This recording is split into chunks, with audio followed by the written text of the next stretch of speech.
नमस्कार मैत्रिणींनो, स्वागत आहे तुमचं आपल्या यूट्यूब चॅनलमध्ये। माझ्या लाडक्या मैत्रिणींना सगळ्यांना गुड मॉर्निंग। तर आज मी टिफिनसाठी ही रेसिपी बनवत आहे। एकदम झटपट होणारी आहे आणि सगळ्यांना आवडणारी आहे। म्हणजे अशी बनवा म्हणजे सगळ्यांना आवडेल।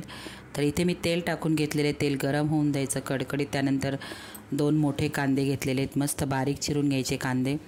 हिरवी मिरची टाकून घेतलेली आहे मी। मिठाचा इथे थोडा कमी वापर करायचा। भाजी एक साईडला मी स्वच्छ धुवून बारीक मस्त चिरून घेतलेली आहे। मुगाची डाळ एक साईडला भिजत टाकलेली आहे। मुगाची डाळ पूर्ण भिजली गेली पाहिजे, म्हणजे भाजीमध्ये लगेच शिजल्या जाते। तर मीठ टाकून घेतलेलं आहे, मिठाचा थोडा कमी वापर करायचा मैत्रिणींनो। तर इथे मिरची आणि कांदा मी परतून घेत आहे। तर मीठ टाकून घेतलं, मीठ थोडं कमीच टाकायचं। तर मैत्रिणींनो, व्हिडिओ पूर्ण बघा जा। व्हिडिओला लाईक शेअर आणि कोण नवीन मैत्रिणी असतील प्लीज चॅनलला माझ्या सबस्क्राईब पण करा। तर माझे व्हिडिओ तुम्हाला कोणते बघायला आवडतील ते पण मला कॉमेंट्स करून नक्की सांगा। तर इथे माझा कांदा मिरची मस्त परतून झालेला आहे। तेल थोडं जास्त टाकायचं या भाजीसाठी, छान लागते। तर इथे बघा मी शेपूची भाजी घेतलेली आहे। अशी बनवा तुम्ही बोला शेपूची भाजी, पण शेपूची भाजी अशी बनवली ना खूप छान लागते चपातीसोबत भाकरीसोबत। तर थोडा कांदा आपल्याला जास्त टाकायचा आहे, तेल थोडं जास्त टाकायचं आहे।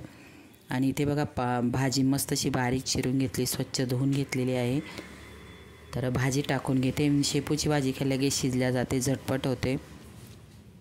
आणि तुम्हाला हवा पाहिजे असेल तर शेंगदाण्याचा कूट टाका, नाही टाकला तरी चालेल, कारण आपण मुगाची डाळ ऑलरेडी टाकलेली आहे। तर इथे बघा मुगाची डाळ टाकून घेते मी।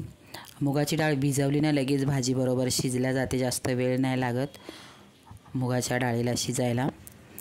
तर इथे मिक्स करून घेत आहे मी आणि झटपट होते आणि टेस्टी लागते। नक्की करून बघा अशी तुम्ही। तर ही माझी आजची टिफिनसाठीची रेसिपी होती। कसा वाटला व्हिडिओला लाईक शेअर आणि सबस्क्राईब करायला विसरू नका। आपल्याला झाकण वगैरे नाही ठेवायचं या भाजीवरती, फक्त 1-2 मिनटामध्ये लगेच परतल्यानंतर लगेच शिजते। तर इथे बघा मी परतून मिक्स करून घेतली आणि आपली टिफिनसाठी झटपट अशी रेसिपी तयार आहे।